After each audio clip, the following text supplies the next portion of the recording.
Mais um episódio do podcast Além do Cérebro. E aqui hoje a gente vai bater um papo bem filosófico do estilo que eu particularmente gosto muito. Eu não sei se vocês sabem, mas eu, na minha adolescência, enquanto muita gente da época, né, saía pra bebida, pra farra, pra festa, um dos meus passatempos preferidos era ir pra casa dos meus professores na época do ensino médio e a gente ia conversar sobre física, sobre matemática, sobre a ciência. Nossa, eu ficava fascinado. Eu sempre gostei muito desse conhecimento, desse aprofundar. E hoje eu trouxe aqui um grande amigo meu, um cara que entrou na minha vida há pouco tempo, mas que já, tipo assim, a gente já teve uma irmandade muito forte, que é o Felipe da Rocha. Músico, teólogo. Cara, muito bom te ver. Muito bom ter você aqui. Prazer é todo meu. Assim, muito honrado com o convite e muito feliz por, de fato, tê-lo também na minha vida, ter chegado há tão pouco tempo e a gente já tá fazendo uma diferença grande, né? É isso aí. Muito bom. E hoje a gente vai bater um papo aqui sobre fé e razão. Afinal de contas, como é que eu consigo juntar isso? É possível juntar? Ou a fé e a razão é como se fosse óleo e água, onde eu não consigo misturar, onde são coisas totalmente diferentes, onde são coisas que, onde a ciência entra, a fé tem que sair, onde a fé entra, a ciência tem que sair. Como que você enxerga isso aí, Filipão? Já assim na lata? Na lata. Legal. Na Cara, lata. muito bom. Tem umas coisas assim que eu tenho pensado muito a respeito disso nos últimos tempos, porque a sensação que a gente tem de que as coisas devem caminhar em mundos distintos, como a fé e a razão, ou a ciência e a religião, ela às vezes tem muito mais a ver com a nossa percepção de mundo do que de fato o que acontece, né? Uau. Mais ou menos assim. Então, é uma coisa que eu tenho percebido e trazido, assim, tentado entender de uma forma um pouco menos, até, vamos dizer assim, um pouco menos místico, né, da coisa. Porque, veja,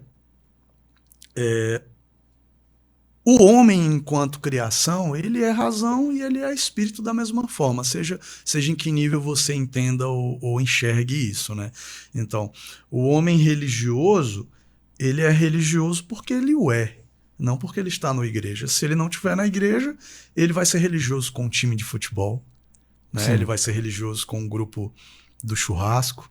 Então, nós somos religiosos por causa do nosso pertencimento também, né? Por causa dessa nossa necessidade espiritual de fazer parte do todo. Isso é interessante de falar, por quê?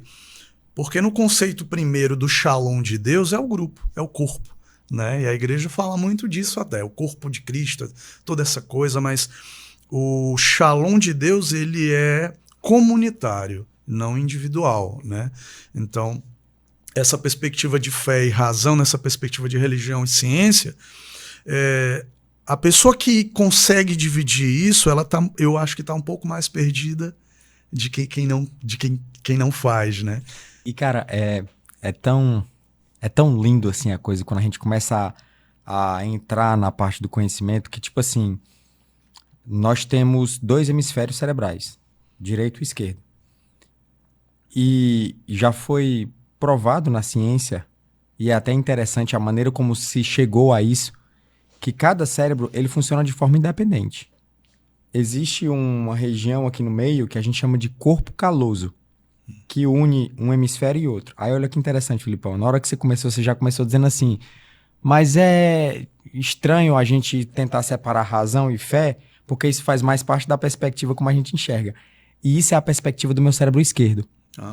O meu cérebro esquerdo, ele tenta categorizar as coisas. Tipo assim, você é músico. Na música, né? Na música tem, se eu for, acho que você vai falar bem melhor do que eu, deve ter várias subdivisões. Tipo assim, o cara do clarinete deve ter a especialização do cara que toca um tipo específico de instrumento, um cara que é mais ouvido, um cara... Entendi. Mas, tipo assim, na medicina existe a neurologia, existe a epilepsia, existe a distúrbio do movimento, existe cognição. Ou seja, você vai colocando em caixinhas. Isso é o cérebro esquerdo. O cérebro esquerdo categoriza. Fantástico. Então, razão, fé. O meu cérebro direito, ele é a plenitude. Ele é o cérebro da arte. É mais emocional. Como Ele é se um fosse cérebro isso. mais emocional, ele é um cérebro onde eu me sinto pertencido, ele é um cérebro onde eu consigo enxergar a tonalidade. Tipo assim, ó, quando você fala comigo uma frase, o meu cérebro esquerdo entende a frase, o meu cérebro direito entende a tonalidade, A entonação a da coisa, entonação. Uma entendi. coisa é eu falar Felipe, outra coisa é dizer Felipe. Ah, fantástico. O meu cérebro direito é quem percebe isso. Uma coisa E interessante engraçado que, tipo assim, eles são separados, mas ao mesmo tempo eles são juntos e ao mesmo tempo tá dentro da gente. esse é o ponto, né? Ele não, É não muito tem doido. como você, eu vou desligar esse agora, né? E vou usar, é mais difícil. Claro que eu entendo e percebo até que existem pessoas que são mais emotivas e pessoas que são um pouco mais racionais. Eu sou muito racional, mas sou muito sensível. Então, logo eu entendo que a minha percepção de mundo, a minha cosmovisão, ela tem uma necessidade racional maior, mas ela me toca de um jeito, né? É como se o meu sistema operacional, para despertar o meu sentimento, eu precisasse de um pouco mais de conhecimento do que uma pessoa que não precisa do conhecimento e ela já sente como primeira porção. Entendi. Quando ela sente, aí depois ela tenta entender o porquê. Quando tenta, né? A maioria das vezes ela nem tá tudo certo. Não, senti Deus, isso é Deus. Então ela já entende como dessa forma e fica por isso mesmo, né? Eu já tenho uma outra perspectiva e tenho uma outra sensação. E vou te falar, até li uma vez em um livro, não vou lembrar bem qual foi o artigo, mas uma dessas ideias sobre como você uma época que eu estava estudando muito a respeito de conquista, né? Conquistar pessoas, tanto no sentido romântico como no profissional. E eu lembro que um desses trechos, ele falou como quando você quer tocar ou conquistar uma mulher de fato, por exemplo, você precisa falar no ouvido direito. Porque o ouvido direito desce para o coração. A ideia que foi exposta foi mais ou menos assim, Sim. mas assim, vendo você falar, eu entendo que um lado ele vai receber de forma mais emocional, né? Que é uma coisa interessante da gente até tocar, que quando a Bíblia traz a ideia de coração, ela está falando da mente inconsciente. Da mente consciente ou da emoção? A mente É que a emoção ela é um pouco mais inconsciente também. A mente emoção, que na verdade seria isso, mas eu quero dizer sobre o subconsciente, né, que ele é o emotivo da gente, vamos Sim. dizer assim, e o consciente, que ele é a nossa razão, é o que a gente está fazendo aqui agora. Então, né, nesse artigo, eu achei interessante que ele falou isso. Para você conquistar uma pessoa, dependendo da intenção que você tenha, fale mais ao ouvido direito, que ele vai entrar um pouco mais no coração. Eu fiquei, poxa, que interessante. Foi onde eu comecei a cavar um pouco mais a respeito dessas perspectivas, né? Entendi. Da mente da gente, que é uma coisa que, assim, obviamente você está sentado em um auditório, né? Você está sentado ouvindo um palestrante, um pastor, um sacerdote que seja. Você não tem ali um jogo, como a gente faz na gravação, de RL. Você não tem, não vou botar mais aqui para o ouvido direito da pessoa ouvir, não. Você escuta com a alma, porque está tudo aberto, você escuta com os olhos, você vê a gesticulação. Tudo isso faz uma diferença muito grande na conexão entre a nossa razão e a emoção, né? A gente sabe que o gestual, a entonação, até mesmo a postura, Sim. quando a pessoa fala uma coisa, é porque você tem que... Sim. É diferente de, olha... Né? Demonstrar segurança. Muito diferente. Então, eu achei isso muito interessante porque enquanto vamos falar assim cristãos, né, é uma bandeira que eu levanto muito. Sempre que eu sento para discutir com um cristão, e aí eu estou generalizando, não quero trazer aqui, jogar na mesa uma ofensa ou qualquer coisa do tipo, mas eu tenho muita dificuldade porque é o meio em que eu transito, é onde eu mais me encontro.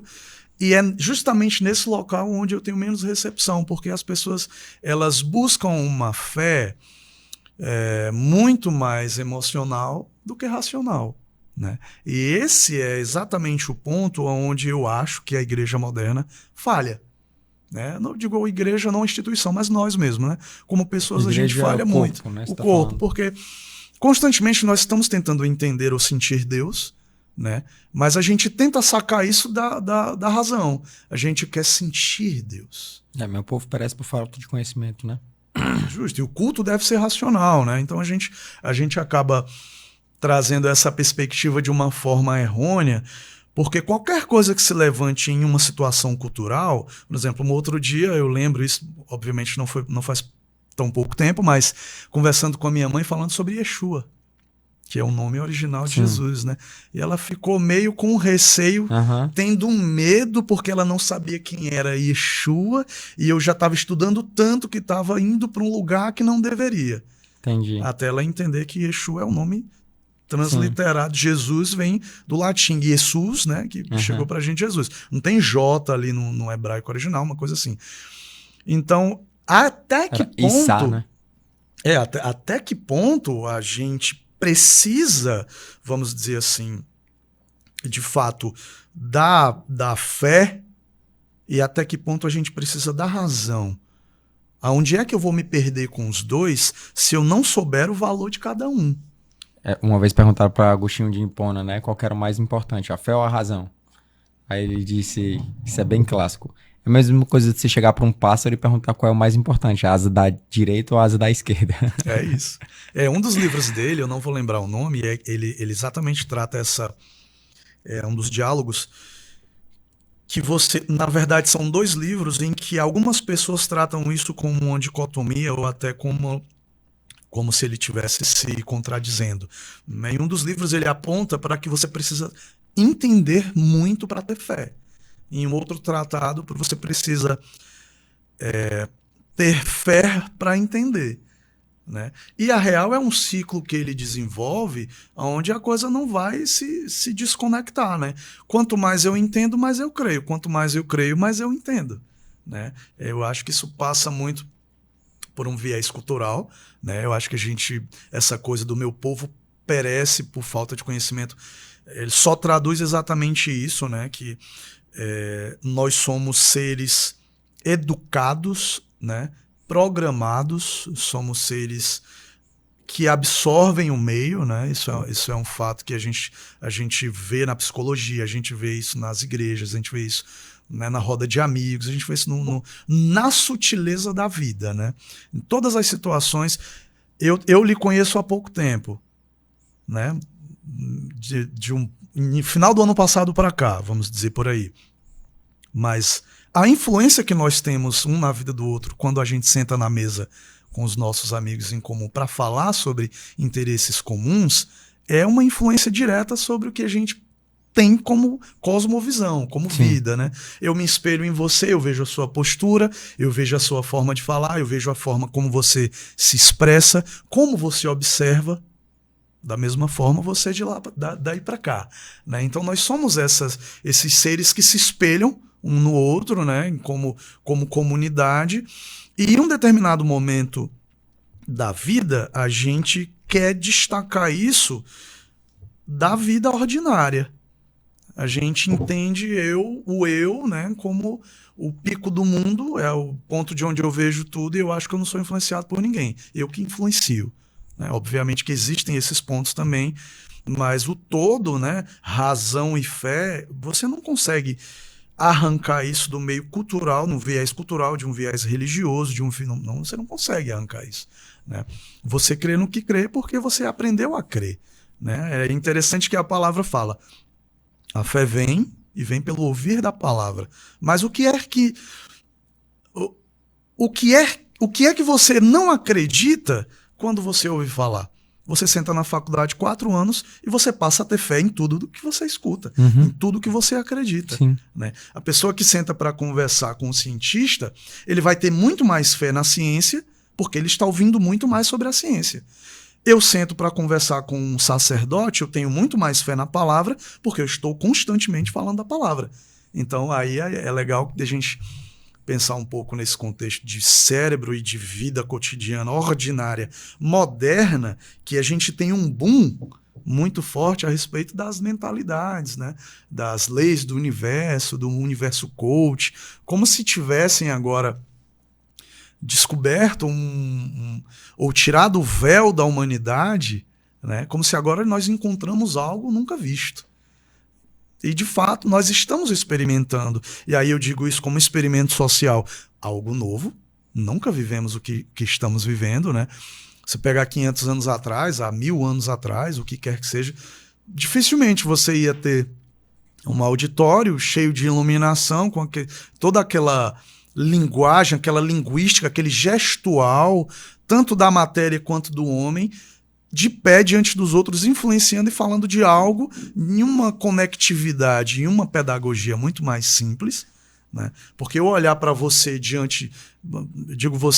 olhar para um público, para 1000 pessoas e falar que você repete hoje o que você repete porque você vem vendo essa repetição de outras pessoas, né? Por exemplo, eu costumo dizer muito isso, tomar muito como exemplo, eu não gosto de futebol.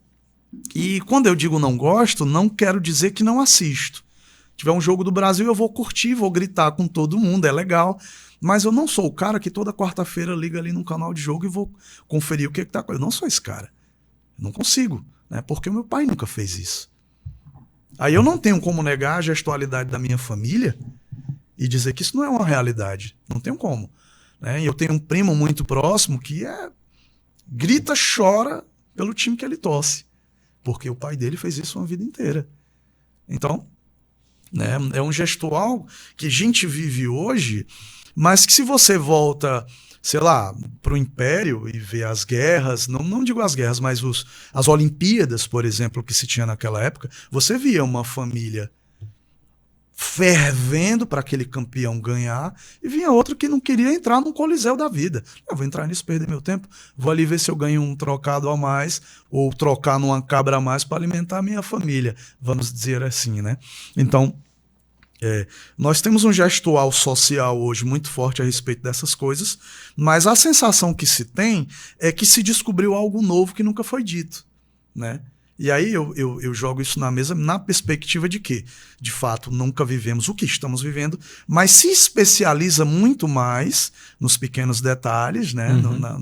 Cautelosamente, as abordagens psicológicas, os treinadores mentais, os sacerdotes hoje estão muito mais especificados em áreas do que antes, vamos dizer dessa forma. Você pega um São Tomás de Aquino, você tinha que estudar filosofia, teologia, sei lá, gnosticismo, as bases filosóficas da época, matemática, física, então o cara tinha que ter um arcabouço inteiro. Você pega Lutero era um excelente compositor, né? Se duvidar, você canta na sua igreja um hino da harpa de Lutero e não sabe o que está cantando, né? Então, a perspectiva de conhecimento e desenvolvimento que se jogava em quem estudava, em quem mantia-se como líderes e puxadores, vamos dizer assim, né, da sociedade em uma outra época, é muito diferente do que se tem hoje, né? Então, mas nessa perspectiva, o que eu quero dizer com todo esse emaranhado de informações é que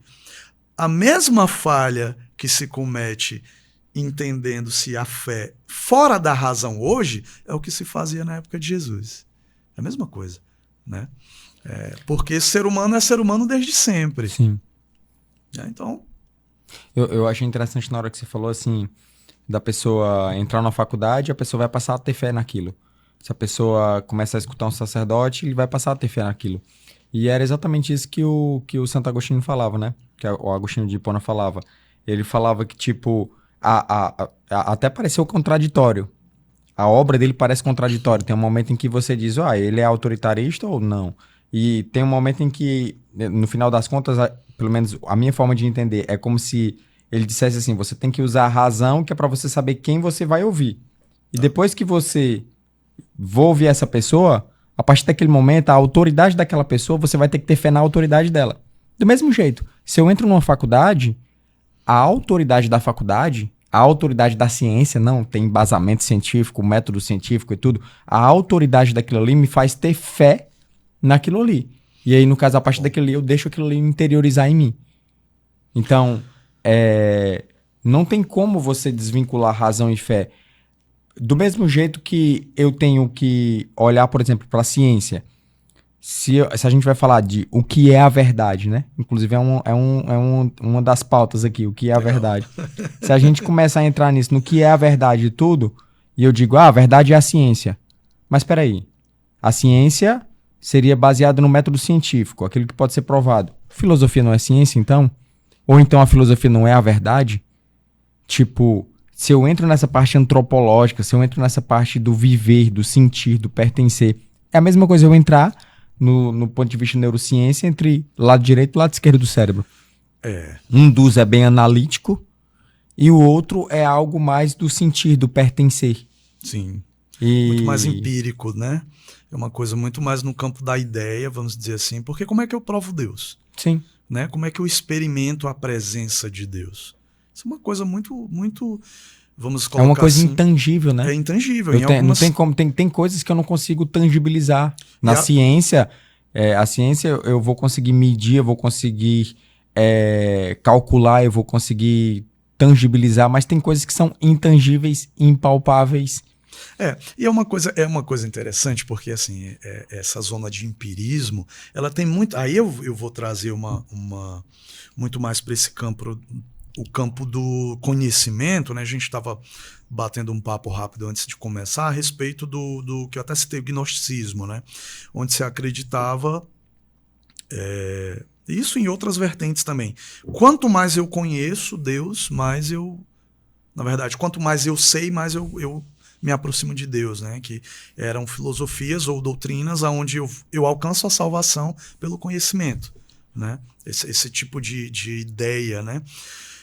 Um dia eu estava caminhando com um tio meu, e o meu tio, ele junto com a minha avó, ela veio do interior numa situação bem ruim de vida, e alguns dos filhos dela não conseguiram terminar os estudos. Alguns porque não quiseram mesmo, né? Aquela coisa do vou trabalhar e fica por isso mesmo, e outros por uma questão de condição, né? A minha mãe e algumas outras tias foram pouquíssimas, assim, um número mais baixo da família que conseguiu, de fato, até se formar.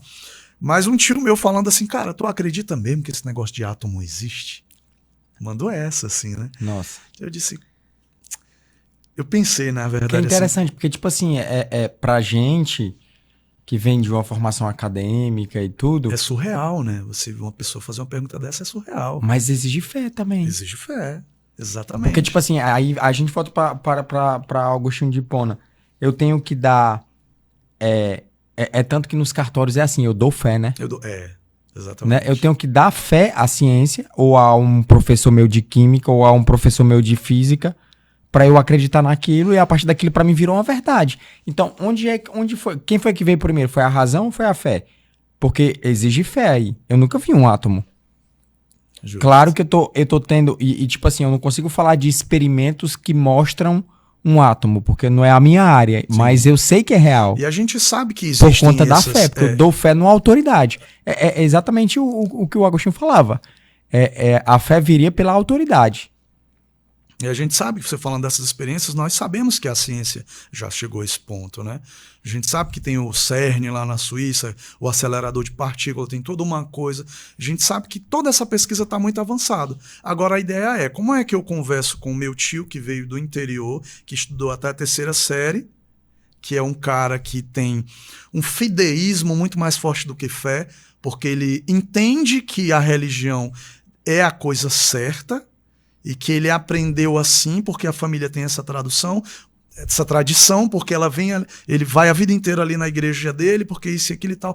Como é que eu vou pegar essa mente e dizer para ele, não, tio, olha, existe o artigo tal, do cientista tal, na época tal, no ano tal, que ele falou isso do átomo e ele provou assim. Ele não vai dizer que não, tudo bem. Não vai. Então aí eu trago um questionamento muito forte a respeito da fé, que é a fé helênica, né? Na ideia helênica, que é a grande influência da nossa sociedade, é muito mais grega do que judaica, né? E você pega tudo, absolutamente tudo, do nosso calendário de festas até o mais sutil da nossa linguagem, né? Você tem aí disseminações, por exemplo, dia, né? Não no sentido dia de semana, mas diálogo, né? através do vocábulo, né? Sei lá, dicotomia. Você tem toda uma influência na construção da nossa linguagem sobre o pensamento greco-romano, muito maior do que o judaico, né? E aí a fé, em um sentido grego, a gente vai entender isso de uma forma um pouco menos... e aí eu vou arriscar aqui um ensaio breve a respeito do que isso seria, Mas a gente tem uma ideia muito mais grega do que judaica a respeito do que seria uma fé cristã, uma fé bíblica, né? Porque eu já vi muitos pregadores falar, não, muitas pessoas, não só pregadores, né? Até sentado em mesas mais ordinárias do que um púlpito. Então, a fé é inerente ao homem. Você põe o despertador para o outro dia porque você tem fé que vai acordar. Isso é uma fé grega, né? Eu tenho fé que ao sair da porta vai estar fazendo sol. Eu tenho fé que são conceitos que eles são um pouco mais tangíveis, né? Quando você pega no contexto judaico, ele é um pouco mais diferente. Aí, obviamente, que eu não estou sendo irresponsável ao ponto de dizer que a teologia não se desenvolveu dessa forma também no mundo grego, né? Você vai ter inúmeros tratados que distinguem a fé de uma forma bem elaborada, né? Sobre ter fé em Deus, de tal, toda uma coisa, uma conjunção ali, onde você vai sim trazer um contexto grego para dentro das escrituras ou para dentro de uma verdade espiritual, onde ele vai cativar ou evocar uma ideia sutil, mas muito assertiva do que de fato estavam tentando dizer nos primeiros séculos. Ok. Mas quando você traz para a raiz da fé judaica, que é a emuná, né, que aí eu tenho outros radicais, ele é bem diferente do que eu enxergo como uma fé grega, né? Você tem a fé grega no sentido... E assim, eu vou trazer essa coisa de uma forma até um pouco mais informal, né? Mas a fé grega, ela para mim, ela é muito mais uma mentalidade como essa, da gente dar crédito a, né? Porque é autoridade, né? Sim. O que é autoridade empregada? Né? Um policial tem uma autoridade, mas um semáforo também tem autoridade. Ele está vermelho, não passe. Você sabe que quando você passa desse limite, ou você pode correr um risco de vida ou de morte seríssimo, né? Ou você está sujeito a tomar uma multa braba. Das duas, uma, mas ali tem uma autoridade empregada. Seja o objeto ou a pessoa, é uma autoridade a qual eu devo me submeter. E quem tá no verde tá tendo fé de que ninguém vai invadir, né? É por aí. Vou lá. Existe essa questão, né? E a emuná, que é uma fé judaica, ela tem muito mais uma característica eu e o Criador, ou eu, e vou colocar aqui um termo até mais moderno, né? Que não me interpretem mal, mas eu e um ser superior, eu e uma energia de divindade, vamos colocar dessa forma. Mas essa fé judaica, ela tem muito mais esse empirismo baseado na minha construção de quem eu sou nele. É diferente de uma fé grega que ela transpassa todas as áreas que você puder colocar, ela vai caber, né? Aí eu estou fazendo um ensaio... Até pela construção da mentalidade judaica, né? Porque, tipo assim, imagina você nascer e se criar com uma raiz cultural onde todos eles se veem como sendo o filho de Abraão, como sendo a nação de Deus, Sim. como eles são judeus e os outros são os gentios, todos os outros. Então, dá para até ter esse entendimento de que a fé para eles é algo realmente muito ligado à divindade, do que o grego, né, que seria, no caso, mais uma autoridade. Se bem que no judaísmo a autoridade máxima seria o próprio Deus, né? Sim, isso é uma coisa muito interessante, que tem aí por isso que eu estou falando que eu não estou jogando isso de uma forma irresponsável, porque é mais um diálogo a respeito de uma percepção de cosmovisão, porque você tem na teologia ali nos primeiros séculos, tem uma ideia que ela vai se aproximar a emuná também, que é o fides-qua e fides-que, né? O fides-qua na verdade, eu posso fazer uma confusão entre as duas coisas, mas significam isso. Um é a expressão divina, o que é dado a mim de uma forma divina, né? Acho que é o fides-qua, e o fides-que é a minha capacidade de absorver, né? Aí no judaísmo a gente tem a emuná e o bitarron. Sim. É como se fossem a mesma ideia, né? O bitarron é quando Deus tem fé em mim. Como assim? Deus tem fé? Né? É legal essa perspectiva judaica, porque eles falam assim, os rabinos contam meio dessa forma. Se eu estou vivo hoje, é porque hoje Deus acredita que ainda acredita em mim aqui nessa terra, né? Uau, eu inclusive vi um rabino comentando sobre isso, eu achei genial. É bem interessante, Genial, que né? tipo assim, se o dia amanheceu pra mim, é porque Deus acredita que eu ainda... tipo assim, é como se Deus desse fé, é como se fosse um cartório, né?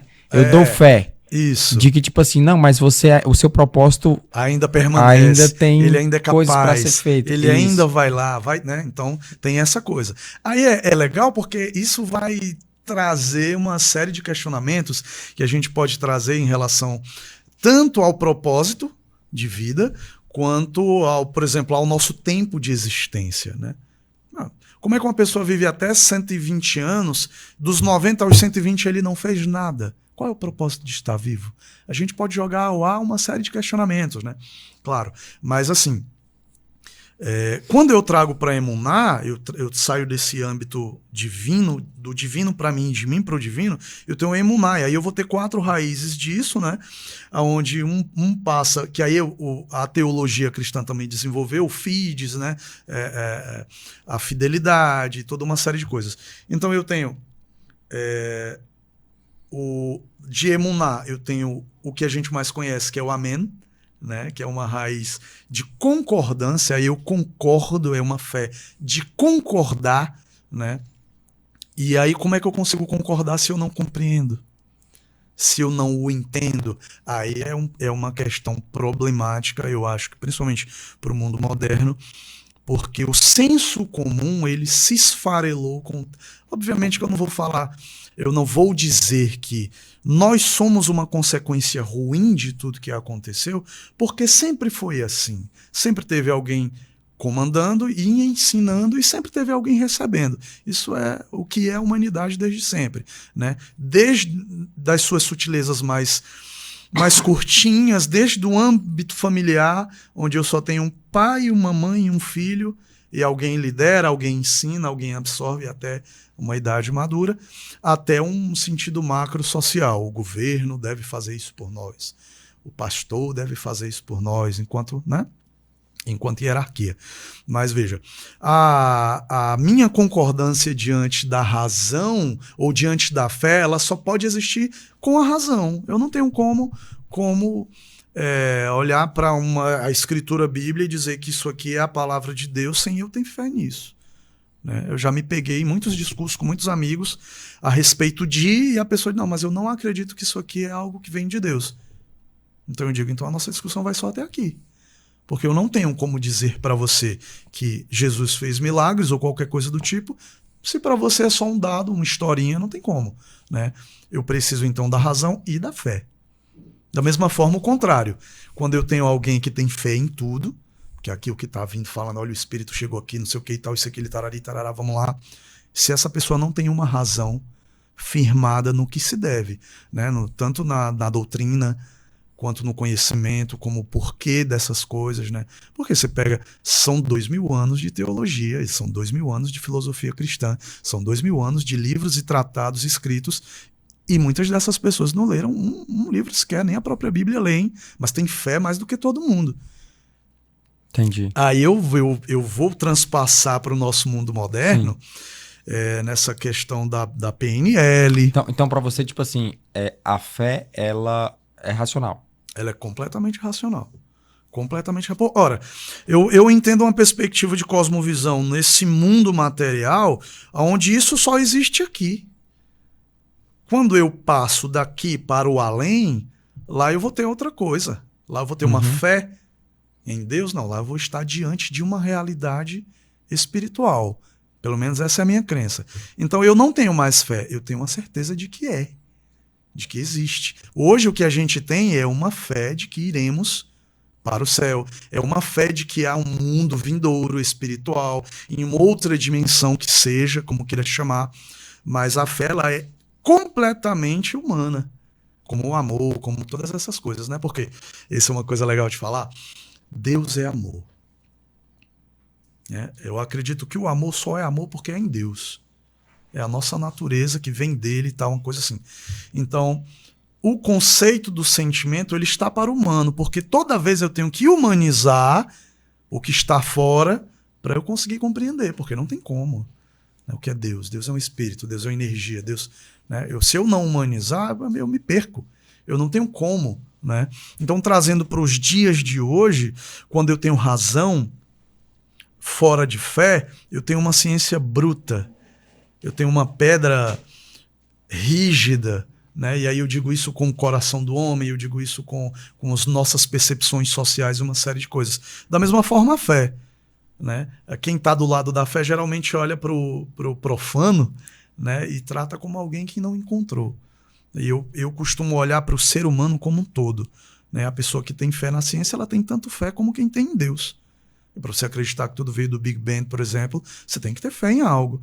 Porque se você volta... Eu consigo voltar nos fótons 1 milhão de anos, eu consigo ver, né? Segundo os estudos. 10 milhões de anos eu consigo ver. 13 milhões de anos eu consigo ver. 14 milhões, não, bilhões, né? Acho que é mais ou menos isso. Bilhões de anos, aí eu já não consigo mais, porque já não tinha fótons. Porque a explosão, ela acontece ali, se não tinha nada, se o tempo começou, o fóton começou, a partir tudo começou, então tem um antes. E nesse antes eu não consigo ver. Então, quem tem fé nisso, tem tanta fé quanto alguém que crê que existe um Deus. Por exemplo, a minha percepção é essa, né? É tão profundo quanto. Então, por isso eu joguei a ideia de que quando você está diante de uma sala, com um professor passando, obviamente eu digo um professor, são vários, mas quando eu tenho uma classe de professores me trazendo uma verdade, ou eu tenho fé nisso, ou eu vou ser um péssimo profissional.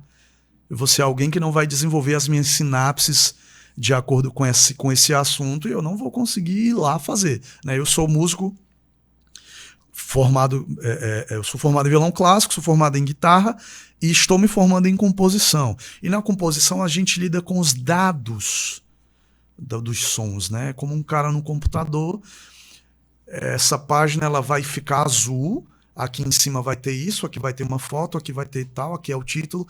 Ele vai dado por dado dizendo o que é que vai acontecer. Da mesma forma é a música. Eu vou escrever para orquestra, só que ao invés de você ver, você vai ver as bolinhas lá, mas a minha matéria de estudo é o som. Quando eu coloco tudo nos dados do papel e você escuta aquela beleza, você diz, nossa, né? Então...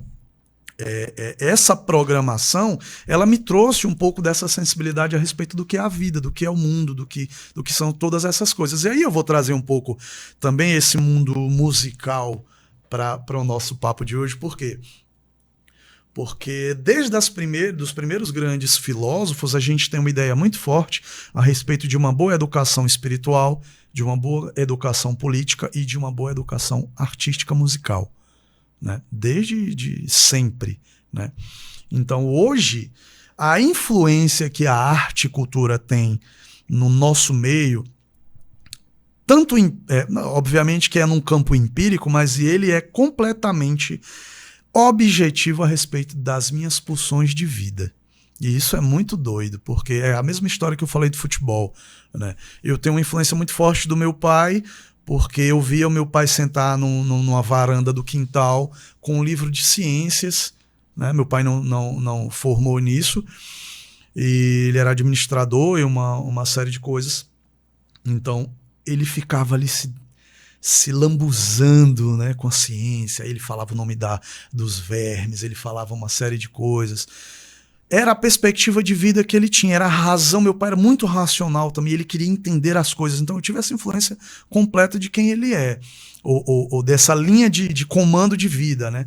Mas uma pessoa que não tem isso, que ela vê um argumento familiar muito mais gestual, no sentido costumes corriqueiros, né? Uhum. De domingo para casa da avó, de que aí tem que rezar ou orar antes da comida e todo aquele arcabouço familiar, eu não vou dizer menor, porque não se encaixa no quantitativo, mas um pouco mais simples de vida.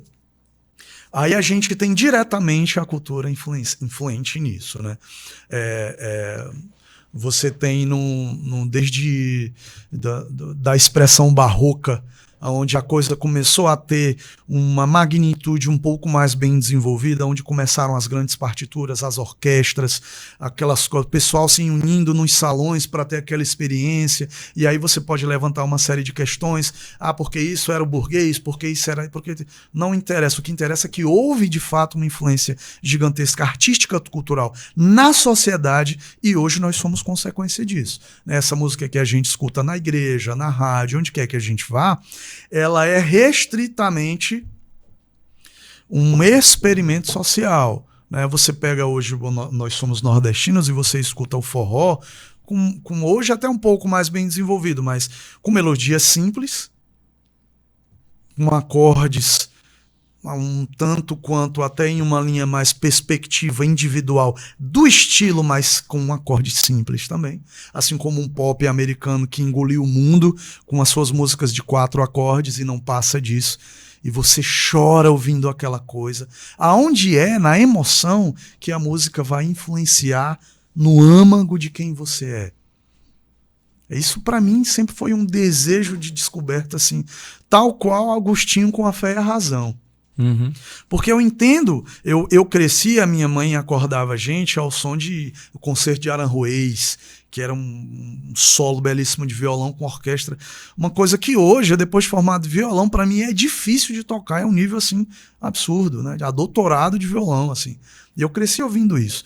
Então, quais foram as sinapses desenvolvidas na minha vida que me fizeram olhar para um lugar um pouco mais difícil de se mastigar? Né? Porque você conversa com uma pessoa, sei lá, senta no ônibus, senta depois de uma aula numa faculdade, ou senta depois de um culto que seja, e você começa a bater o papo com a pessoa, e nos primeiros 5 minutos você entende que você não vai conseguir desenvolver um papo legal, porque a pessoa não tem sinapses ali que vão entender as camadas em que você quer caminhar, né? E aí eu atribuo isso à ciência e à cultura musical. Né? Quanto mais você adentra nesse universo de sons, né, de desenvolvimentos culturais até, te traz muito mais sensibilidade e uma querência pessoal, vamos dizer assim, a coisas que não são tão mastigáveis, né? Não são tão sutis, não são tão simples, na verdade. Porque, veja, o mundo depois do minimalismo, né, ele se apresentou de uma forma um pouco mais simplória mesmo, né? Claro que eu não estou trazendo o minimalismo como uma atitude simples de vida, né? Tem todo um desenvolvimento cultural de época, mas quando eu penso numa estrutura cultural simples, onde você escuta sempre os mesmos autores, eu digo isso muito em relação à igreja, né? Eu cresci em igreja. Você não pode ouvir música do mundo, porque não é de Deus, porque isso e aquilo. Mas a arte é de Deus. Não existe um dó maior do diabo e um dó maior de Deus. Não existe. Existe uma matéria, e eu pego essa matéria e, de acordo com as minhas sinapses, eu levo ela para o caminho em que eu preciso que ela vá. Né? Então você tem hoje, por exemplo, uma coisa que eu gosto muito de levantar a respeito das sinapses religiosas. Você vai em um desses cultos hindus ou o que quer que seja, e você tem um cara pulando de cabeça para cima no ritmo de um mantra, e ele vai repetindo o mesmo mantra ali 30 minutos, 40 minutos, 50 minutos, 100 e tal, e ele entra num êxtase que ele entende que encontrou Deus. Do mesmo jeito você vai numa tribo africana, e você começa a tocar um ritmo que tem deles que até parece muito com os nossos, e muitos desses caras dizem, se você tocar sincado esse ritmo, você vai despertar uma entidade desse tipo. Né? São conhecimentos empíricos que a nossa cultura não tem. Mas o que eu estou querendo trazer e jogar aqui entre razão e fé é que a nossa fé, ela está submetida à nossa razão. Seja lá em que escala ou em que platô você se encontre na sua vida. Né?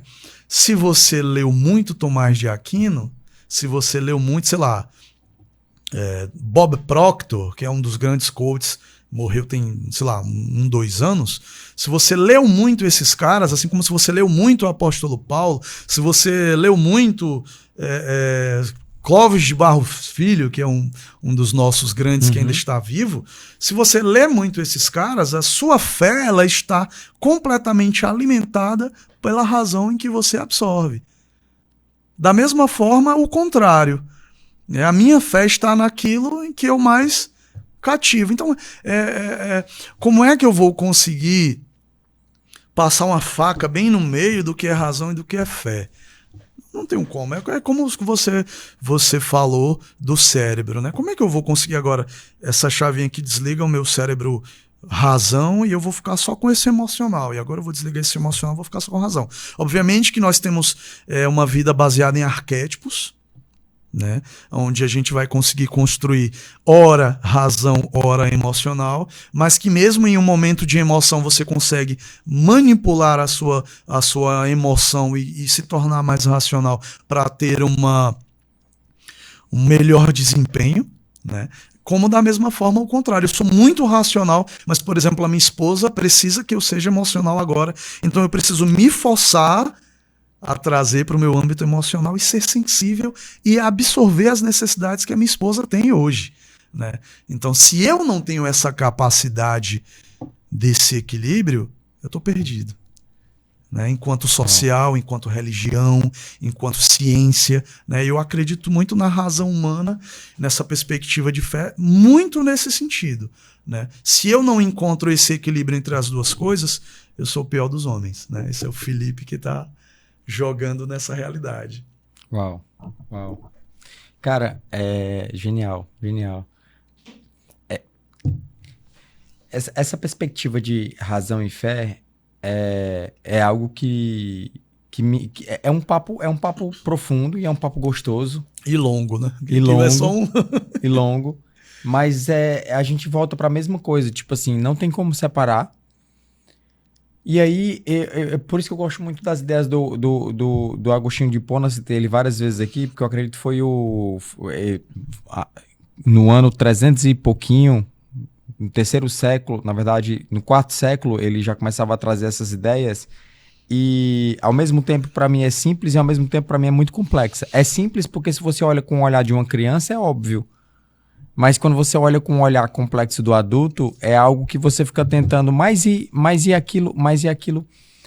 E aí eu vou dar logo na lata aqui. Tipo assim, fé e razão, beleza, a fé é racional. Mas me diz uma coisa, se a fé é racional, qual é a verdade? Que uma pessoa... Você até estava conversando com amigos seus, você falou aqui, tipo assim, de você chegar e mostrar aqui é a palavra de Deus. E eles dizem, não, mas quem foi que disse que aqui é a palavra de Deus? Então a gente vai parar o papo aqui. Porque a gente teria que ir atrás e que começar lá atrás, formar um fundamento, uma base, porque senão a gente não continua a nossa conversa. Mas tipo assim, beleza. E onde é que está a verdade? Qual é a verdade? O que é a verdade? Que a gente entra aqui numa coisa bem profunda. Como nós somos cristãos, eu já iria jogar na mesa por que o cristianismo é a verdade. Se a gente tem tantas outras formas de pensar. Entendi. Como que você sairia dessa sinuca de bico aí? Essa aí é uma senhora sinuca, né? Mas vamos lá, eu vou tentar não ser prolixo, né, nas respostas, porque de fato não é uma coisa assim... Exige muito mais fé do que a razão, né? No âmbito pessoal, eu já experimentei Deus, né? E quando eu digo experimentei Deus, a gente tem essa coisa assim, simplória do cristianismo: o que não vem de Deus é do diabo. A gente tem o que não é do diabo é de Deus, né? Que está lá escrito dessa forma, mas a gente esquece de entender que a Bíblia como um todo é uma filosofia também, né? Então, eu já experimentei... Coisas intangíveis, né? São intangíveis. Eu já experimentei Deus num sentido espiritual, em várias camadas, né? Eu já vi gente possessa, eu já vi gente expulsa em nome de Jesus. Gente não, né? Eu já vi entidade expulsa de uma pessoa em nome de Jesus, né? Como a Bíblia tem todo um arcabouço de... Na Bíblia fala isso, né? Fala. Eu Ele dá os vi. passos de como você deve, diante de uma situação como essa, exorcizar alguém, vamos dizer assim, né? E tudo em nome de Jesus. Então, assim, quando eu transpasso a nossa religião e sigo para outras, você vai encontrar Jesus em muitos lugares, né? Obviamente que não como um Deus, mas você vai ver Jesus citado como um dos maiores profetas, né? Você tem isso no Alcorão, tem Jesus citado como profeta, né? O hinduísmo, né?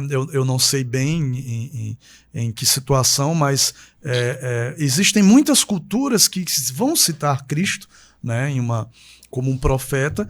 E aí, claro, do lado de lá, ele não é um Deus, vamos dizer assim, né? Não faz parte de uma divindade, o que quer que seja.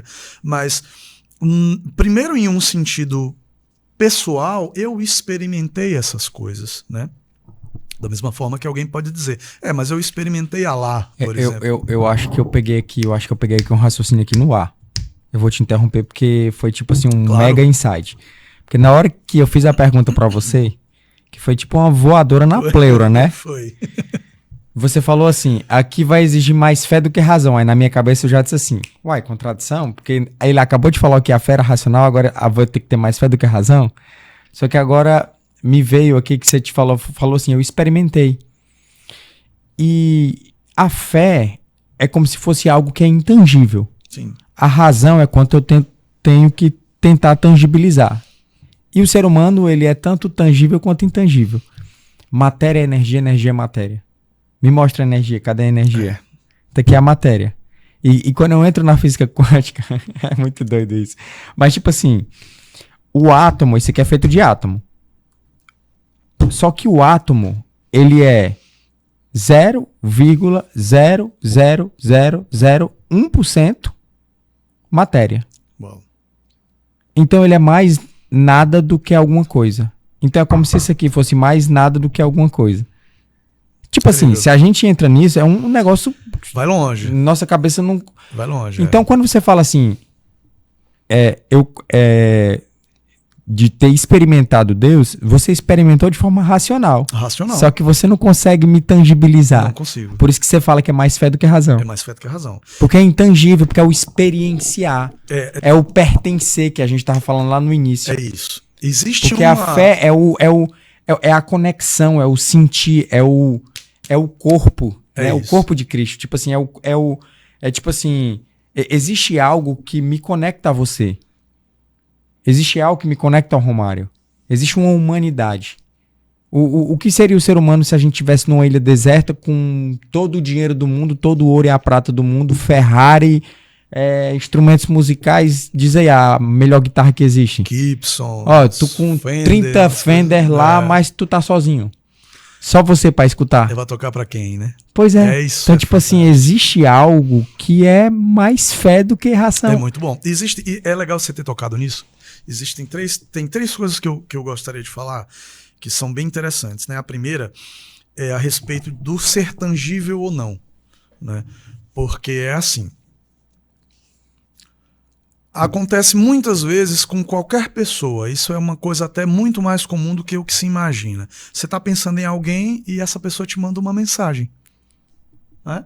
Ou você manda uma mensagem para alguém e a pessoa falou, estava pensando em ti agora. Né? Então, qual é a conexão empírica ou espiritual ou de energia que existe nesse plano em que nós vivemos? Até onde isso de fato vamos dizer assim, Deus... né? Porque existe um conceito legal, aí eu vou trazer um pouco para a PNL, na verdade, para essa nova ideia da neurociência, que a mente é o todo, né? O mundo é mental, o universo é mental. Então, eu tenho uma expressão da mente universal e eu tenho uma expressão da mente pessoal. Aí eu vou trazer a conexão tanto para a Emuná quanto para o Bitarron, quanto para o Feed Square e o Feed Square. Tem toda uma coisa. Sim. Então, a mente superior, vamos dizer assim, o Deus, o macro, ele está aqui, ele está para todos. Em todo lugar. Sim. Então, quando eu estou em conexão com o meu eu mais profundo, eu consigo facilmente transpassar essa barreira entre o material e o espiritual. Porque a gente costuma entender ou acreditar que nós somos seres carnais em que de vez em quando tem uma experiência espiritual. Né? E a Bíblia tem um trecho legal que diz: o homem carnal está para as coisas do mundo e o homem espiritual se preocupa com as coisas do mundo. Quando eu entendo dessa forma, o homem espiritual está para as coisas espirituais. Então, quando eu entendo dessa forma, eu interpreto que quando eu olho para o meu eu carnal, que de vez em quando tem uma expressão espiritual que eu interpreto empiricamente, que é espiritual, eu tenho esse homem carnal. Mas quando eu entendo que eu sou um ser criado de forma espiritual, estou numa constante experiência carnal, aí o jogo muda. É como uma piscina, você está de coca de frente numa piscina e imerge o seu rosto dentro da água.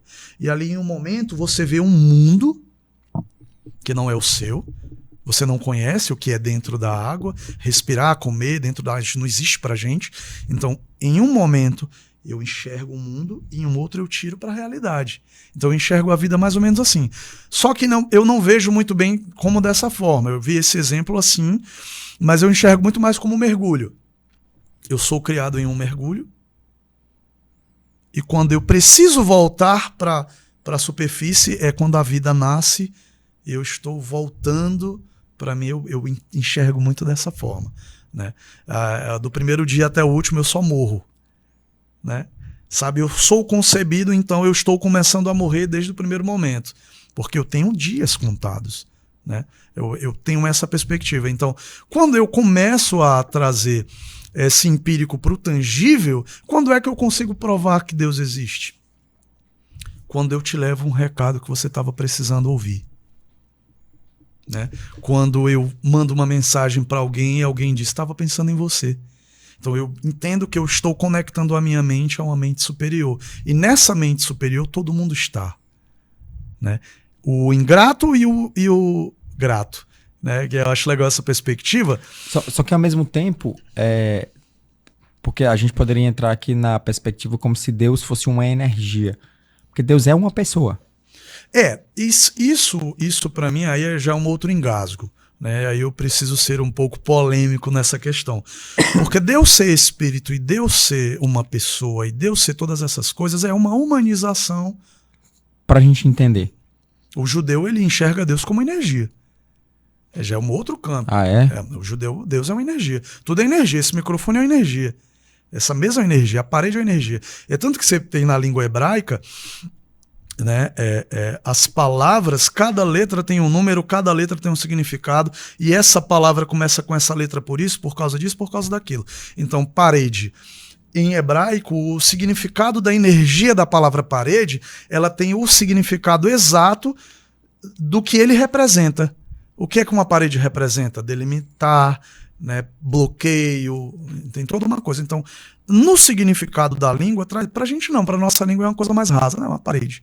Tá, mas não significa nada, né? Absolutamente, é só um nome. Poderia ser qualquer outra coisa, né? Isso é uma fruta. Não faria diferença, né? Então, e aí eu tenho essa perspectiva, porque quando eu torno o tangível, que aí eu vou é uma filosofia, né? Eu preciso filosofar a respeito disso. Deus, no sentido hebraico, é uma energia, por isso ele está em tudo. A energia, ela transpassa tudo, né?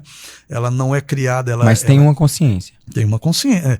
Isso é um ponto muito sério até de se tratar, porque aí eu vou conseguir dividir bem a minha perspectiva, porque muito se escuta hoje nessas novas teologias, nas novas... os tratos da mente, da PNL, do vibrar, para se obter lei disso, lei daquilo, né, e tal. E a gente costuma enxergar Deus como uma energia manipulável, né? Porque lá na Bíblia diz que a mulher do fluxo de sangue pegou e ela gesticulou uma fé que trouxe o milagre para ela. Eu já estou entrando para esse lado, mas veja. Eu acredito no mundo, no cosmos, né, nesse lugar onde a gente vive, como um grande computador pronto. A Bíblia é até clara com isso quando ela fala da lei da semeadura, que é uma das leis do universo que o cristão geralmente conhece essa lei, né? Mas existem muitos outros, né? Existe a lei do, por exemplo, a lei da vibração, que é a base, na verdade, a lei da atração, ela é o fim, é o depois, né? A vibração é o antes. Então, se eu escuto muito, ou eu tenho um problema hoje, e eu penso muito mais no problema do que na solução, quem é que está tomando poder sobre a minha vida? É o problema, né? Então, quando eu consigo gesticular essa divisão, aí eu vou conseguir entender que esse mundo que a gente vive, ele é um grande computador pronto que ele foi feito para existir, operar e nas suas execuções mais sutis sem Deus. Como assim? Que polêmica é essa? Deus não intervém? Não, eu não estou dizendo isso. Estou dizendo que o lugar onde nós existimos, existem leis que eu não preciso de Deus para que elas existam. A lei da gravidade, por exemplo, é uma delas. Pula de um prédio de 10 andares, você vai cair 10 andares implorando a Deus para não morrer, mas vai morrer. Porque é uma lei que ela existe sem a intervenção de Deus. Né? Uhum. E aí eu trago para uma outra perspectiva que é, mas Deus intervém em tudo. Aí é uma outra coisa. Tá? Então, quando eu trago hoje para essa perspectiva, eu acho que até fugi um pouco, né, da sua indagação, mas eu preciso compreender sobre essas questões aí o meu âmago pessoal, porque eu acredito muito mais que a gente tem uma fé grega do que uma fé judaica, né? Você pega os primeiros concílios ali, quando se tira o judeu dos concílios, porque eles não vão conseguir concordar com os novos tratados quando eu aglutino várias religiões. Então eu vou me perder nos meus conceitos básicos, porque eu me afastei de um judaísmo primordial, ali mais puro, né? Mas enfim, até me fugiu o seu questionamento. Mas veja, eu vou aproveitar a sua deixa e vou entrar num assunto que é até mais curioso. Que você falou, tipo assim, do experimentar, né? Você experimentou Deus, então com isso você consegue ter, no caso, uma fé, um atestado sim, de que aquilo é real. E teve momentos que você falou assim, de que chegou a haver pessoas possessas e que as entidades foram exorcizadas. uhum. Então, do mesmo jeito que existe Deus, existe uma outra coisa aí. Sim. E o que é essa outra coisa? Essa outra coisa é pesado de se falar, né? Porque é um negócio... Mas também é uma energia, também é um... A gente entra numa coisa bem... Cara, que isso exige uma tão fé... legal, mas é legal porque eu vou conseguir costurar essa ideia e eu preciso não perder isso de vista quando eu começar a tentar expor a minha linha de raciocínio, para eu tentar encaixar no que seria a sua área, que é a mente humana, né? Porque quando eu penso numa mente helênica, né, um pouco mais grega, eu tenho o céu em cima e o inferno embaixo. Mas quem diz que é assim? Uhum. Isso é um conceito grego, do que está em cima, do que está embaixo, do que é, do que não é.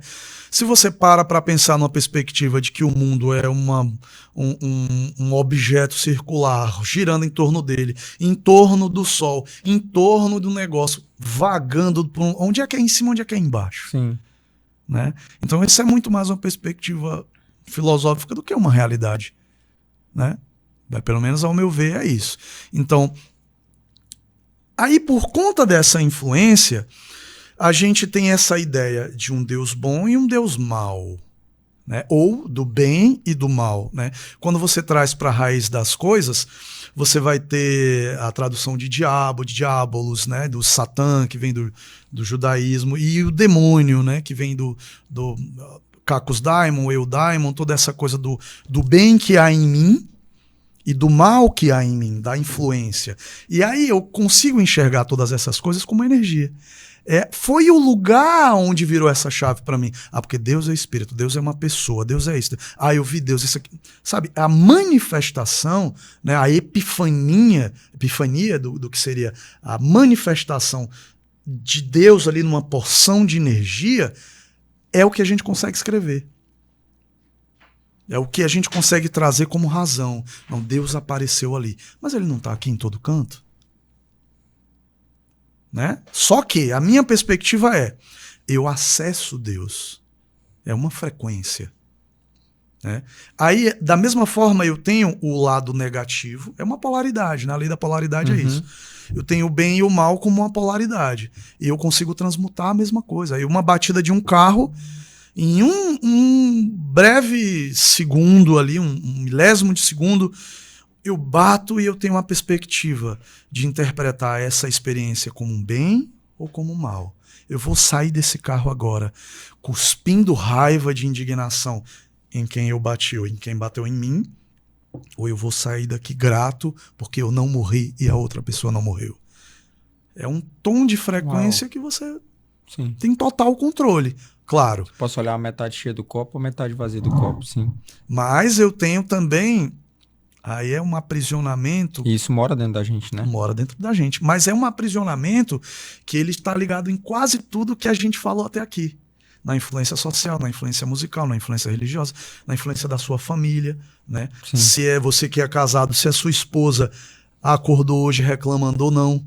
Isso tudo mexe com a gente. Se ela acordou te fazendo um carinho ou não. Todo mundo tem seus dias e, obviamente, a dificuldade entre o bem e o mal é muito mais de dividir o externo do interno, né? Aí eu vou dizer, né? Muitos filósofos, muitos pensadores, os demônios que existem dentro de mim, aí eu vou uma licença poética a respeito disso para quem crer assim ou não vem ao caso. Mas as escrituras é muito clara quando elas dizem, né? Quando a escritura diz, existe alguém que luta para me derrubar. E aí vai citar em Ezequiel, vai citar no Novo Testamento, uma série de coisas do anjo que caiu, daquela coisa, tem tudo aquilo, né? E aí se eu for filosofar e entrar demais, eu vou trazer toda a perspectiva bíblica como um dado filosófico, né? Por exemplo, você pega Caim e Abel e você tem séculos e séculos de discussões e discussões, o que foi, o que é, por que é, e no final você vai ter uma ideia de um desejo coletivo e um desejo individual. Caim tinha o desejo individual de ser aceito e Abel tinha um desejo coletivo de dar ao outro. Se eu pudesse resumir no meu conceito teológico algo mais egóico, seria, né?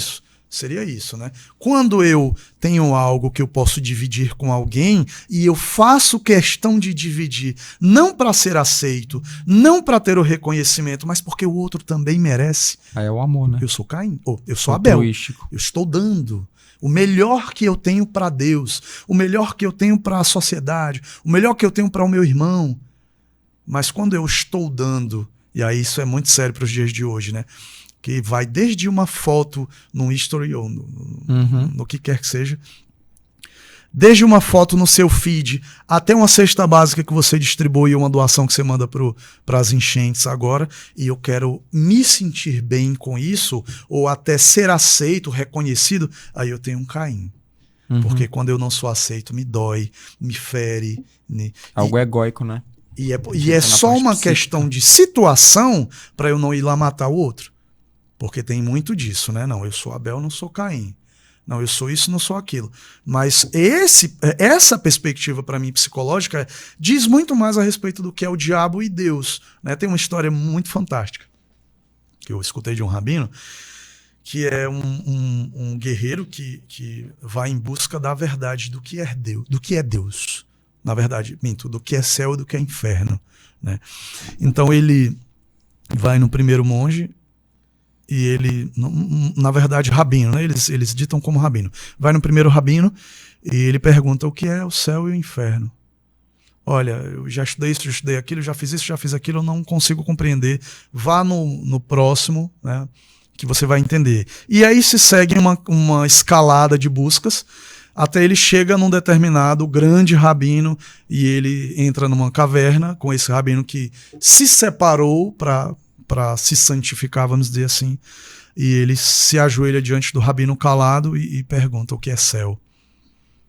E conversa e fala uma série de coisas, e o rabino simplesmente se cala, ele fica calado. E o homem fala e indaga horas, e o cara já não aguenta mais. E ele explode de indignação porque o rabino não respondeu nada, saca a sua espada, e quando está para matar, ele diz: isso é o inferno. Então ele cai de joelho chorando por entender o mal que há dentro de si, se ajoelha chorando arrependido e diz: isso é o céu. né? Uau. Então, dentro de você, Uau. não vou dizer o céu e o inferno, mas pelo menos a perspectiva da escolha do que podem ser as duas coisas, né? Então, aí eu vou trazer para o mal, bem, Deus, inferno, céu, né? Toda essa perspectiva. E aí eu não estou negando um anjo caído e toda a doutrina cristã e o que quer que seja, né?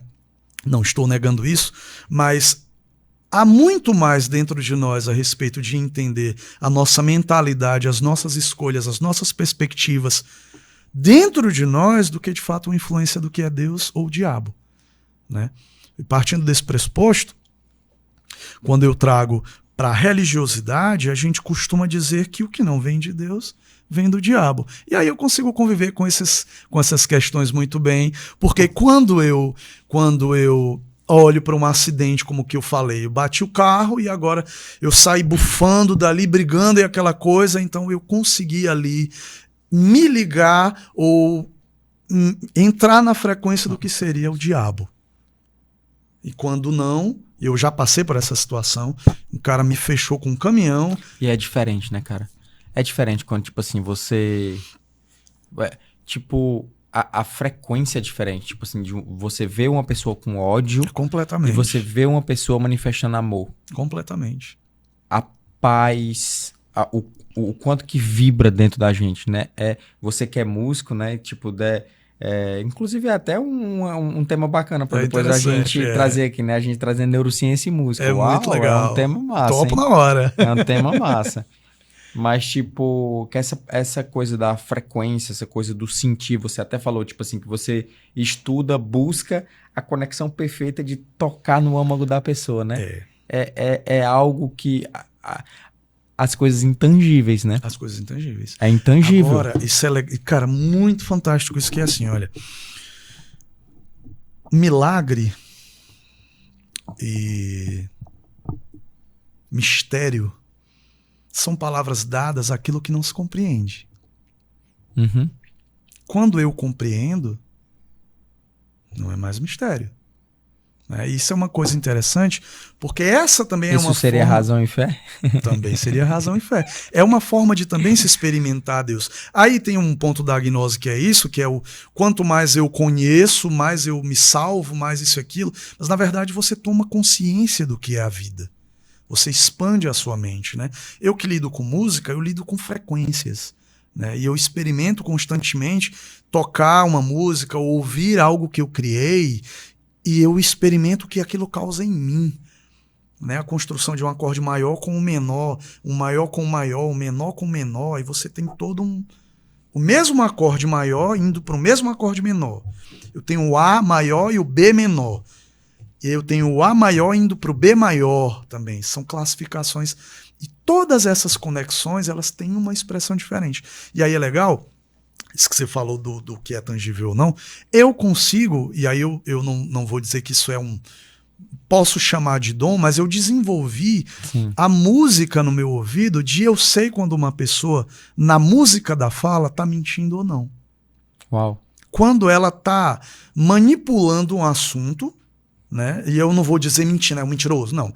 Mas quando ela está tentando ali manipular algo, né? Que obviamente muita gente tem essa percepção, né? Mas eu, enquanto músico... Mas uma pessoa pode ter a percepção, mas não saber por quê. Mas, nem saber mas eu tô sentindo. Isso. Mas não sabe. Mas você vendo...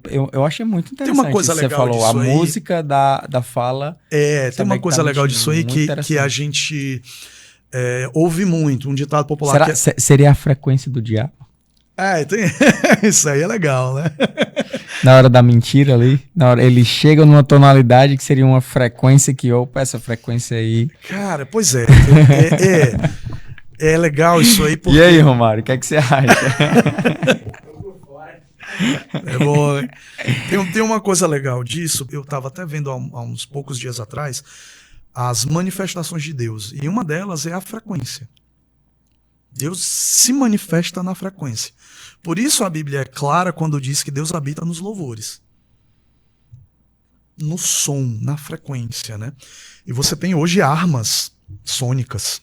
Uhum. Né? Você tem coisas assim absurdas. Então, quando eu tenho consciência do som, da frequência, eu consigo enxergar um limiar entre o que sai sonoro e a tua intenção energética. E é muito doido isso, porque eu não consigo escrever um texto para ti, para tu ler esse texto e começar então se eu começar a entender desse jeito, eu vou começar a enxergar também, né? E o texto pode ser até um primeiro passo, mas é experimento e vivência, e vivência, e vivência. Por isso a fé e a razão, elas não conseguem ser arrancadas uma da outra, e aí nem no mal, nem no bem, nem em todas essas coisas, porque nós somos espirituais e somos carnais, nós somos fé e somos razão, nós somos frequência e energia também, né? Você pega, é legal, porque hoje a informação está muito mais clara, muito mais em um fluxo muito maior, mas eu via um dia desse, inclusive, num desses shots de Instagram, você vai passando, às vezes você está com tempo e vai rindo de uma besteira ou outra, aí você vê um cara sentado, um outro bota um pano na cabeça dele, dá um puxão, aí ele toca no fogão e acende um fogo com uma faísquinha que sai do dedo. Então, a energia é algo ainda pouco compreendida, e aí eu vou dizer isso de uma forma muito cautelosa. Pra gente aqui do lado da massa, isso é uma coisa muito pouco compreendida, porque os cientistas e os governos e uma série de coisas, eles já têm estudos muito mais avançados, têm coisas muito mais pertinentes do que a nossa fala do lado de cá. Mas quando eu olho, e eu gosto muito de olhar dessa forma, quando eu vejo Deus e o diabo, eu vejo frequências. Eu consigo enxergar Deus como uma frequência.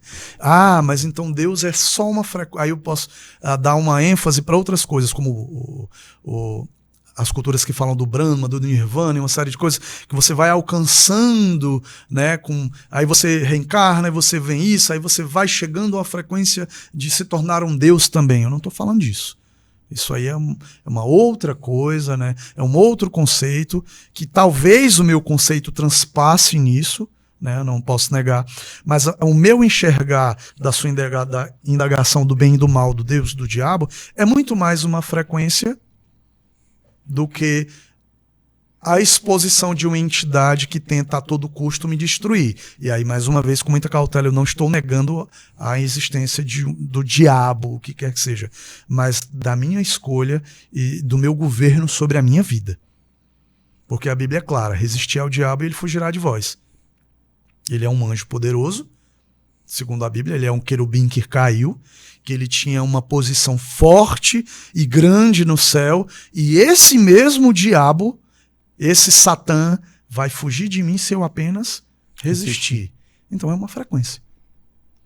Ele vem no meu ouvido, vamos dizer assim, né? E aí eu preciso falar dessa forma porque é uma forma mais simplória possível, que a gente compreende, e ele vem aqui soprar no meu ouvido uma tendência, o que quer que seja, mas ele não vem pegar na minha mão e me levar lá para fazer.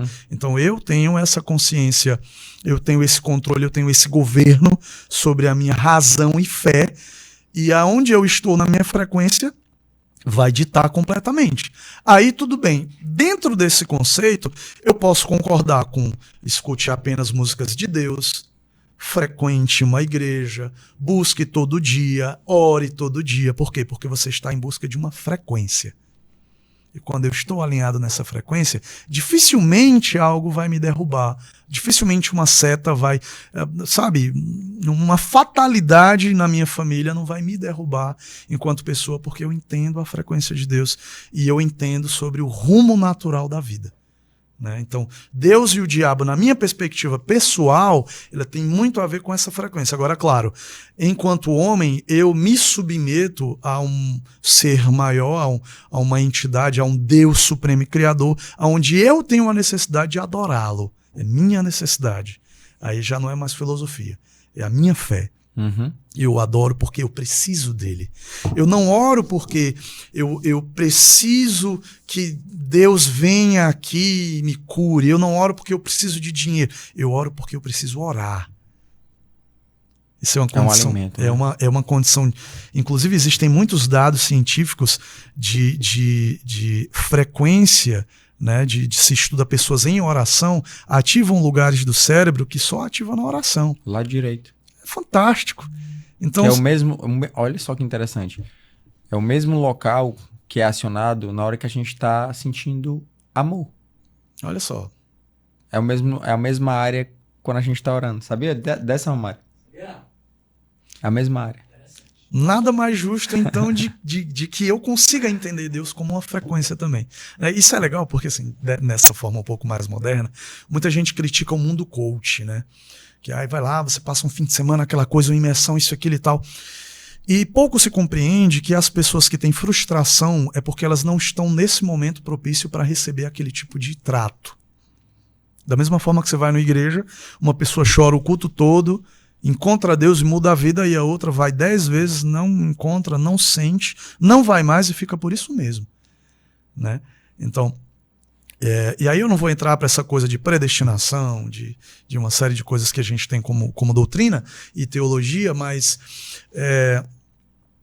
eu entendo que os caminhos, né, pessoais de cada pessoa, eles têm um tempo e lugar no cosmos onde eu preciso primeiro querer, eu preciso primeiro me compreender, entender, né? E aí eu preciso falar um pouco da autoimagem, que você entende bastante disso. E veja, quantas vezes eu vou precisar estar diante de um espelho e dizer que eu sou feio para passar uma vez sem dizer nada e me achar? Não vai demorar muito, né? Não vai. Mas depois de que isso acontece, o tamanho do esforço que eu preciso fazer para voltar e me achar bonito é muito maior do que o não. Então a gente precisa entender essa perspectiva da natureza do homem caído, né, enquanto religião, porque a nossa tendência é muito mais negativa do que positiva. Eu entendo isso como uma ladeira. Né? A caminhada cristã, a caminhada religiosa, eu preciso falar do cristianismo porque é o meu lugar de profissão, né? A minha profissão de fé é o cristianismo, é aí onde eu me encontro, é aí onde eu sinto Deus, é onde eu entendo a cosmovisão. Então eu entendo como uma caminhada cristã. Eu me esforço e eu subo um platô. E aí eu estudo, eu leio, eu oro, eu me esforço, vou mais um pouco, e vou mais um pouco, vou mais um pouco. Essa subida é demorada, é árdua, é pesada.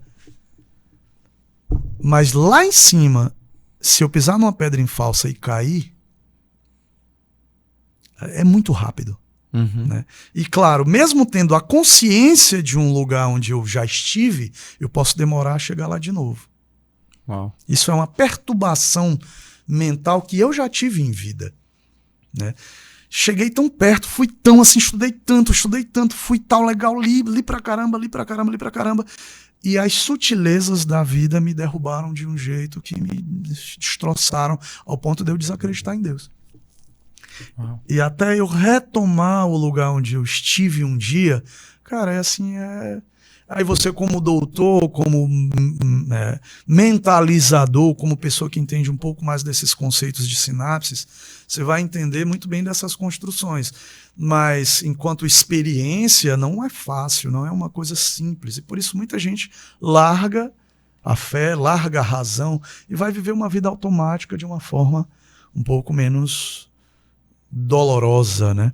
Porque... Veja, eu tenho um conceito muito interessante que eu acho a respeito da solidão de Deus. Eu já vi alguns homens de Deus falar, alguns pregadores, alguns filósofos, e sobre a solidão de Deus, né? Sobre a significância do que é a criação como um todo. E a solidão de Deus não tem a mesma perspectiva da nossa, né? Se eu estiver sozinho e não tiver ninguém, a necessidade de alguém, não ter ninguém, aquela dor, a solidão. A solidão de Deus não dói. Ele era e assim mesmo se bastava. Antes do mundo material, e aí eu vou trazer para essa perspectiva científica do que é a matéria do Deus que evoca do nada e criou um todo, mas antes de tudo isso existia um mundo celestial, vamos dizer assim. Existiam os anjos, os seres celestiais, e a cada sutileza da apresentação de Deus iria se criando algo. Isso é legal de compreender, né? Na Kabbalah é uma coisa meio assim. Os anjos de maior escala, querubins, serafins, são a primeira manifestação de Deus em uma sutileza mais fina. E vem para uma próxima, e para os anjos, né, arcanjos e anjos, e aí vem principados, potestades, até chegar no reino material. São sutilezas da criação de Deus. né? Super interessante. Mas quando eu venho lá atrás, eu encontro um Deus que a si mesmo se bastava, porque o cristão que não entende dessa forma, ele não entendeu nada, assim. Se Deus criou tudo em um momento, e aí eu não vou falar do tempo, mas o momento de todo esse conceito, antes só tinha Deus. E ele a si mesmo se bastava. Ele falava, não tinha para quem falar, ele não falava. Ele não ouvia, porque não tinha quem escutasse. Ele não pensava, porque um pensamento é algo criado para seres raciocinarem a respeito de quem ele é, mas ele não raciocinava, ele era. Isso é louco, assim, é de estourar a minha cabeça, né? Ele era. Não falava porque não tinha quem escutasse, não ouvia porque não tinha quem falasse, não via porque não tinha o que ver. Então, quando ele cria a primeira coisa, o primeiro, não sei, assim, eu estou jogando aqui, mas o primeiro ser, junto com esse primeiro ser, ele cria essa sutileza do contato, da comunicação, do raciocínio. Porque como é que a criação vai me entender enquanto ser criacional se ele não pensar? Então eu preciso pensar, preciso criar algo para que ele entenda quem eu sou. Então ele cria o raciocínio. Mas se eu pensar que Deus raciocina, é muito pequeno para quem é Deus. É muito doido. Eu lembro quando você falando assim, eu fiquei lembrando das primeiras vezes em que eu ficava pensando, e a cabeça dava um nó, que era o pensamento tipo assim, eu acho que eu tinha uns 8 anos de idade, aí eu ficava, olhava pro céu, aí eu, cara, depois do céu, tal, aí eu ia lá e tem a Lua, e depois Saturno, e depois tal, eu chegava em Plutão, e depois vai pra onde? E vai. E eu lembrei com a cabeça de criança e eu... É muito legal. E vai pra onde? Sabe? E tá onde? E onde é que segura? Sabe? Mas isso é uma cabeça de 8 anos de idade, sabe? Cara, e dava um nó na cabeça. Mais lúdico possível. Mas é essas ali, né? coisas, pô. Tipo assim, tem coisas que... eu acho que é o Timothy Keller, que é o teólogo. Que ele... Inclusive, acho que ele faleceu agora há pouco, né? Agora há pouco tempo. E ele fala... Ele traz uma coisa de tipo assim... imagina peixes no aquário. Sim. Aquela ideia de peixes no aquário, né? Mas tipo assim... Mas como é que o peixe ele vai ver de fora do aquário? Se observar de fora do aquário? Não consegue. Então, Não tipo tem assim... E Deus, quando coloca peixes no aquário, né? No caso, a gente... Como é que eu ia fazer aqueles peixes me compreender? Só teria uma maneira. Eu teria que virar peixe e ir lá pra dentro. Me fazendo peixe. Só que corre um risco dos peixes lá de dentro não gostar de mim, né? É isso. Uau. Isso é sensacional. Isso é Uau. eu acho que é o exemplo mais prático para mim do que é a vida na Terra. Ela está explicada na própria Terra, com a água, por exemplo, né? Se eu entrar na água é morrer. Sim. Né? Eu tenho aqui no conjunto físico a explicação. É a explicação nítida do que seria o transpassar, né? De uma forma bem a grosso modo, né? Mas essa vertente filosófica, eu tenho uma simpatia muito grande por essa ideia. Por quê? Porque me explica muitas coisas, né? Porque nessas sinapses materiais menos sutil, a grosso modo social, senso comum da vida, a gente não vai nesse lugar de entender quem era Deus, de tal, aquela coisa, antes de ter criado tudo, por que criou, né? A gente não vai lá buscar isso. A gente vai buscar o alimento cotidiano. Eu tô triste, agora eu preciso de Deus, né? Então, quando você consegue startar esse movimento de ir lá buscar essas ideias, fica muito mais simples o não se afastar de quem ele é. Aí é um barato, né, da coisa. De ter um ser positivo, um ser negativo, que eles não brigam entre si, mas que um está submetido no outro. A ideia do peixe é muito clara. Deus criou o mundo como um aquário, né? E eu sou o aquário. Você está em mim. A sua identidade é em mim. Mas o peixe que não quer, ele vai sair do aquário. E então precisa haver algo fora do aquário para esse peixe que não quer. Então Deus põe o mal, põe o não Deus Vou colocar dessa forma. Existe o não Deus para você viver onde eu sou isso, eu sou amor, eu sou bem e tal. Aí eu já vi é engraçado que eu vi um cara na igreja indagando assim, quer dizer que Deus não é democrático? Quer dizer que Deus vai fazer isso? Quer dizer que não sei o quê? Assim, cara, como é que eu vou ensinar a Deus o que é ser Deus? Como é que eu vou dizer para Deus o que é amor e o que não é? Se foi ele que criou o conceito. Porque quando você vai ensinar, você tá sendo Deus, né? Na verdade. É um pouco mais doloroso, não tem como. Mas essa perspectiva do ego é legal porque é a forma humana que a gente tem de mastigar a coisa, de compreender, né?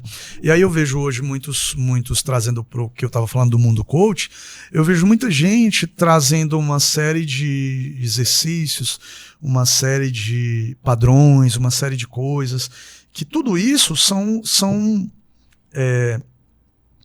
formas simples, né? Eu vou dar nesse tom. É uma forma simples de fazer o outro dar certo, né? E é muito legal a perspectiva, porque eu digo assim, a mesma pessoa que olha para um coach, por exemplo, hoje, e diz que não serve para nada só para enganar o povo, é o mesmo lugar que a pessoa diz que você não precisa da igreja ou de um pastor, de um padre que seja, não precisa da religião, porque tá ali só para te enganar. É o mesmo lugar.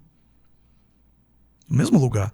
E a pessoa que diz isso é a primeira pessoa que não precisa ou que acha que não precisa disso. Né? Eu startei muitas coisas na minha vida com treinamentos coach. Né? Startei porque eu estava mesmo assim, um emocional quebrado, vida quebrada, uma coisa assim, desconfigurado mesmo. E eu não fui me submeter a um coach. Eu me permiti estudar. E eu paguei uma coisa ou outra, eu fiz uma coisa ou outra, li tudo que eu pude ler e eu entendi que é uma boa para minha vida. Cara, isso é muito legal. Isso me fez ler melhor a Bíblia. Isso me fez orar melhor por entender quem eu sou, porque numa perspectiva de senso comum, e aí eu vou trazer para a magnitude do que é a filosofia pessoal, né? Em um senso comum, eu só consigo enxergar o mundo do meu lugar. Né? O mundo, a sala, você, isso tudo é lindo, mas na minha perspectiva eu sou protagonista. Da sua, nem tanto. Né? Então, essa coisa do bem e do mal, da religião, da não religião, da razão, da fé, ela precisa ser compreendida primeiro dentro da sua autoimagem. Você precisa vir lá dentro. Né? É legal isso porque quando Jesus diz, eu sou o caminho, a verdade e a vida. E eu consigo linkar isso com a ideia de que Deus está dentro de mim, o caminho é para dentro. Uau, total. Né? Então, mas eu vou para o monte encontrar Deus. Não. Você vai para o monte orar, entrar numa frequência com outras pessoas e dentro de você acessa isso. Total. Porque você está num lugar onde outra pessoa diz que sentiu Deus, que viu Deus, e você não vê, você não sente. Então é dentro de mim que eu starto algo. É dentro de mim que eu ligo nessa frequência. Né? Então é uma perspectiva de autoimagem que aí eu preciso, e você como treinador, né, vai ter muito mais propriedade até para dizer em muitas instâncias, mas quando eu não entendo o que há dentro de mim, tão pouco eu vou entender o que há fora, né? Se eu não me enxergo em uma autoimagem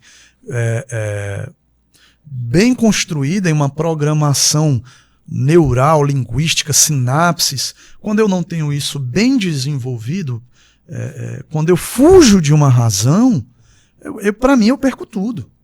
Sabe? Se eu não entender hoje porque que a minha esposa é uma mulher assim fantástica, trabalha assim, meu Deus, competente ao extremo, assim.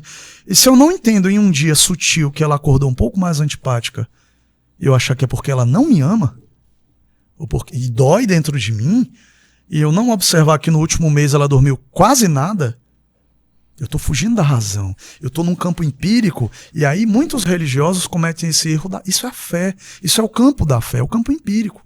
Né? Então aí eu vou trazer de novo para a raiz do nosso papo bem lá do início. Eu não tenho como sair da... Aí isso é legal, até uma perspectiva minha, não sei se esse conceito existe, até deve existir, mas Quando eu tiro a razão da minha fé, eu erro. Quando eu tiro a fé da minha razão, eu erro do mesmo jeito. Eu não tenho como. Não tenho. Né? É surpreendentemente Doideira. Gente, não sei como é que tá a cabeça de vocês, mas a minha tá explodindo aqui. Bom, mas é isso. Cara, a gente vai ter que fazer o episódio sobre música e neurociência, hein? Eu achei genial, hein? Vamos nessa. Mas é isso, gente. Filipão, agradecer, cara. Tipo, foi genial, pô. Genial.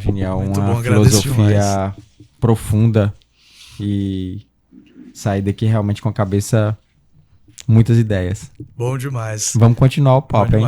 Queria só te falar mais uma coisa, que aí a gente foi muito para esse campo da teologia e toda essa coisa, mas eu também sou músico, né? E eu tô lançando esse mês agora, com esse meio de ano, um DVD, né? Um disco também. Eu já tenho uma página Spotify, Instagram e tal. Então, um disco com músicas totalmente autorais, são todas minhas, né? Para quem quiser curtir, né? Quem quiser conhecer um pouco mais desse lado músico, que em breve, se Deus quiser, com a ajuda de Deus, a gente vai bater um papo sobre música aqui também. Mas te agradeço demais a oportunidade, o espaço e o acreditar fé nisso, né? Colocar fé na minha razão também. Muito obrigado, Márcio. Legal, Felipe. Bom, gente, aqui mais um episódio do podcast Além do Cérebro. Espero que vocês tenham gostado tanto que eu gostei. Ok? Forte abraço.